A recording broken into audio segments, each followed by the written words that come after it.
scène imaginaire. Ce petit essai, qui va être court, dans les 15 minutes si je peux, et je viens de penser à un truc. Souvent on est, comment dire, il y a certaines choses qui reviennent comme ça un peu à l'esprit. Et il a suffi que je mange quelque chose de particulier que j'aurais aimé partager avec quelqu'un de proche, et puis je ne sais pas, rapidement, par un saut temporel et spatial, que seul l'esprit permet, que seule l'imagination, que seuls ces raccourcis euh, mentaux permettent.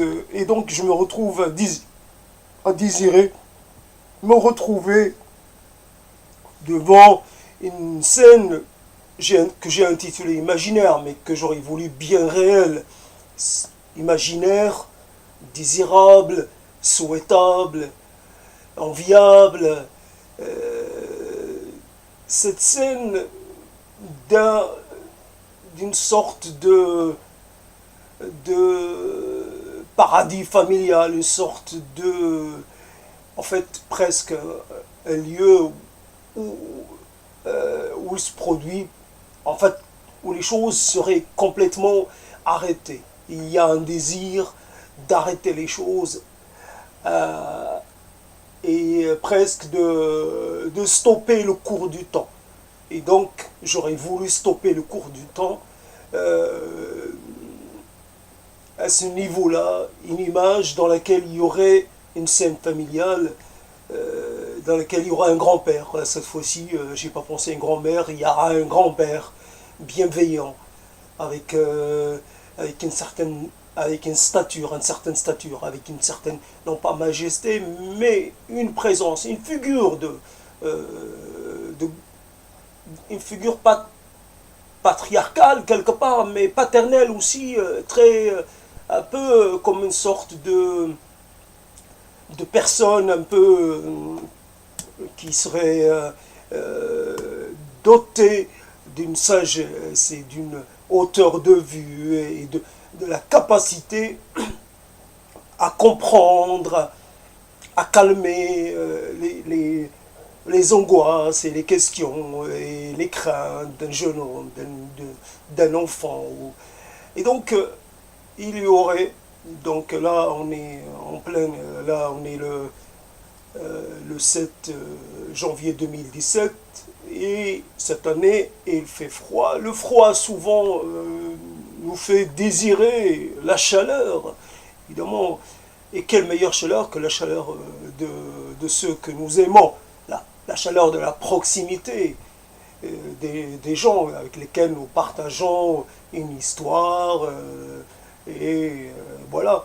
Et donc, voilà une sorte de scène de paix familiale avec un grand-père, obligatoirement des grands-parents, et puis les parents, et puis la fraternité, des sœurs et des frères, et puis il y aurait peut-être quelque chose de l'ordre d'un repas qui cuit dans l'âtre, tout doucement, une soupe, là, une soupe ou un consommé quelconque qui quelque part nous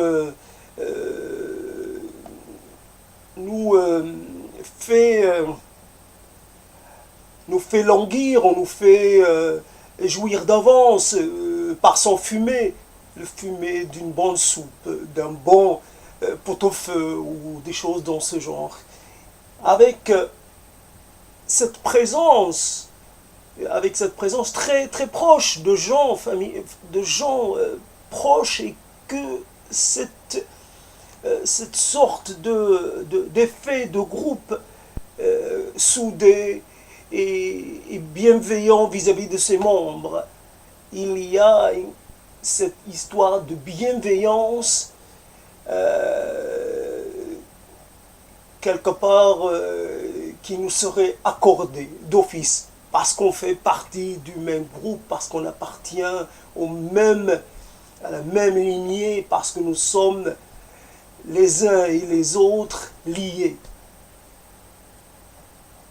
Scène imaginaire. Un peu comme ces scènes fondatrices. Le Christ sur les genoux de sa... Le Christ assis sur les genoux de sa mère, sur les jambes de sa mère, dans ce creux, il y a cette figure de Christ, elle est importante. La Vierge à l'enfant, voilà, quelque part, dans ce sens, c'est une figure éminemment comment dire, légendaire, c'est une fiction, et pourtant, elle a servi, elle a nourri des générations et des générations d'enfants, de parents.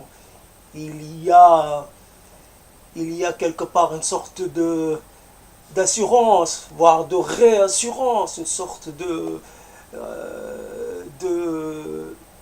jouissance tranquille dans ces instants-là, dans ces rapports entre les générations, dans ce que la jeune génération offre à l'ancienne génération et inversement. La jeune génération offre cette perspective, cette ouverture sur le futur. C'est-à-dire, quelque part, elle permet d'avoir une parcelle, et un petit morceau d'éternité. Et la vieille génération, parce qu'elle a ce pouvoir de nous protéger, et de nous protéger de nous-mêmes, de nos propres craintes, de ces craintes qui nous tiennent quand on est jeune, des craintes imaginaires. Nous sommes tellement faciles à apeurer que nous avons besoin d'être rassurés. Ce qui est intéressant, c'est que ce besoin, ce désir, il continue de cheminer en nous. Il ne nous abandonne jamais. Et en fait, alors qu'on est à l'âge d'être nous-mêmes des grands-parents, nous sommes encore à rêver de cette scène, à attendre cette scène qui logiquement ne viendrait jamais, mais nous sommes toujours en attente. Alors c'est paradoxal, et en même temps c'est navrant, et en même temps c'est charmant, et en même temps c'est dommage. Il y a quelque chose de magique dans ces instants. La magie est cette chose si peu concrète, si peu régulière. La magie, c'est un instant, un équilibre parfait, le sentiment d'être dans un moment particulier, de vivre quelque chose de façon intense. C'est ça la magie. La magie, c'est quand les choses s'articulent de façon parfaite, quand tout est quelque part, tout est à sa place, quand tout est source de bonheur, et source de réconfort. Voilà, c'est une scène fondatrice, une scène ultime, une scène première, et pourquoi pas dernière, quand nous-mêmes nous devenons les grands-parents à notre tour, et que nous rassemblons autour de nous toute notre lignée, tous nos rejetons. C'est des choses qui deviennent, il faut les quérir quelque part, il faut aller les chercher dans les légendes, dans les livres de contes. C'est des choses qu'on ne vivra pas, qui ne se vivront plus jamais. Il y a un mode de vie qui a disparu, dans lequel il y avait cette coexistence de plusieurs générations. Il y avait les uns qui vivaient à côté des autres. Aujourd'hui, nous sommes morcelés, nous sommes coupés de nos propres racines, coupés de ceux à qui nous aurions aimé rester liés, rester affiliés. Nous sommes toujours à quêter une certaine unité, une certaine unité originelle, une certaine...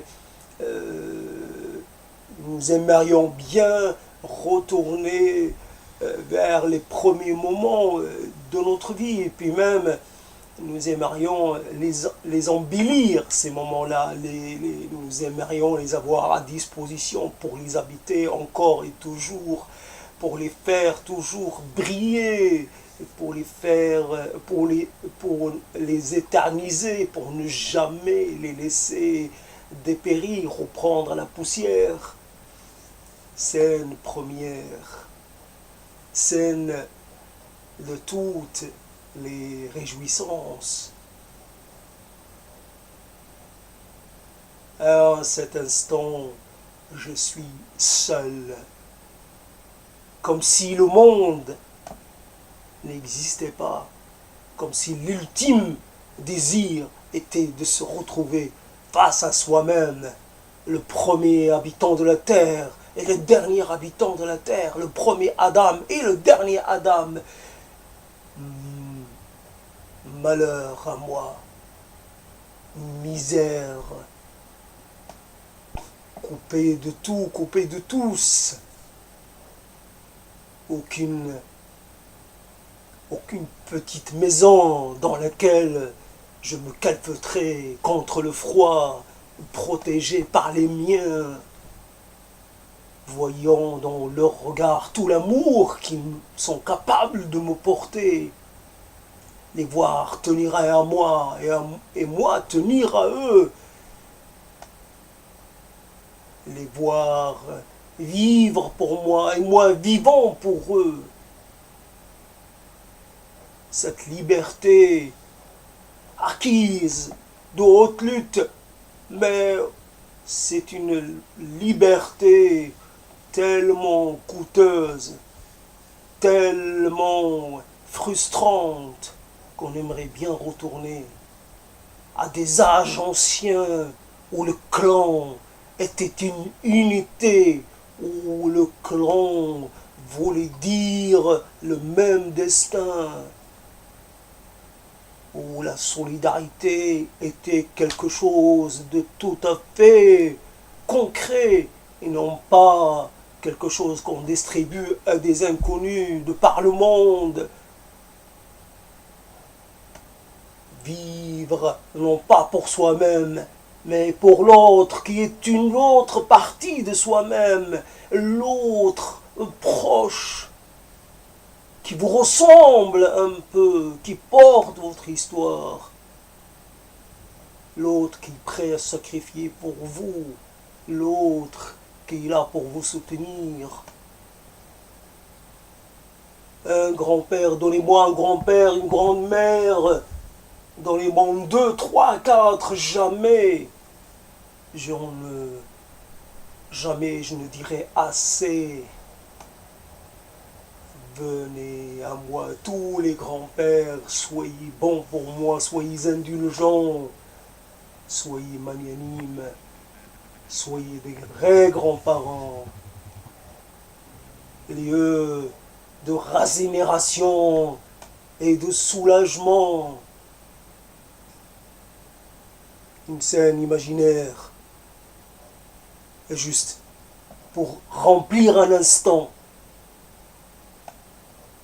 juste pour dire quelque chose quand le dire ne sert à rien, quand le dire n'a pas d'effet.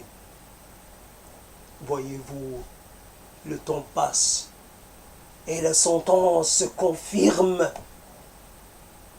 Tu y es condamné à l'exil intérieur et extérieur. Tu es exilé de toi-même. Tu es banni de ta propre félicité. Tu dois vivre les tourments de l'enfer jusqu'au bout. Tu dois passer par tous les stades de la souffrance, de l'abandon. Tu dois te délester de tout ce que tu possèdes, de tous tes rêves, de tous tes espoirs. Tu dois tout abandonner jusqu'à dernière, la dernière parcelle, la dernière parcelle de vie, l'ultime portion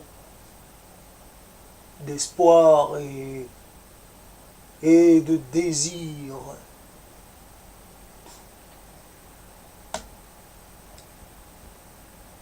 Et voilà, ouf, il y a à résister face au temps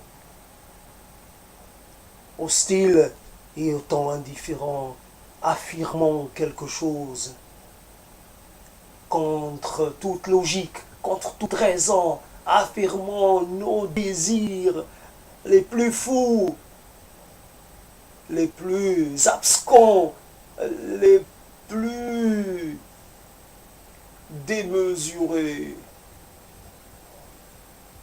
Je ne dis rien d'autre que de me réincarner dans un autre monde, un autre temps. Ce temps-là n'est pas le mien. Cette époque n'est pas la mienne. Cette vie n'est pas faite pour moi.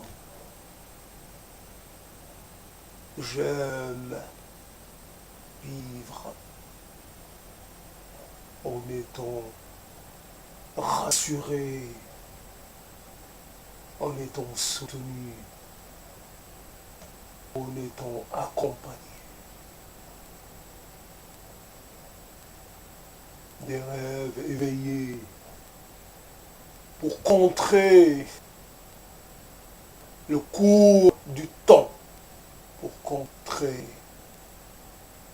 ce destin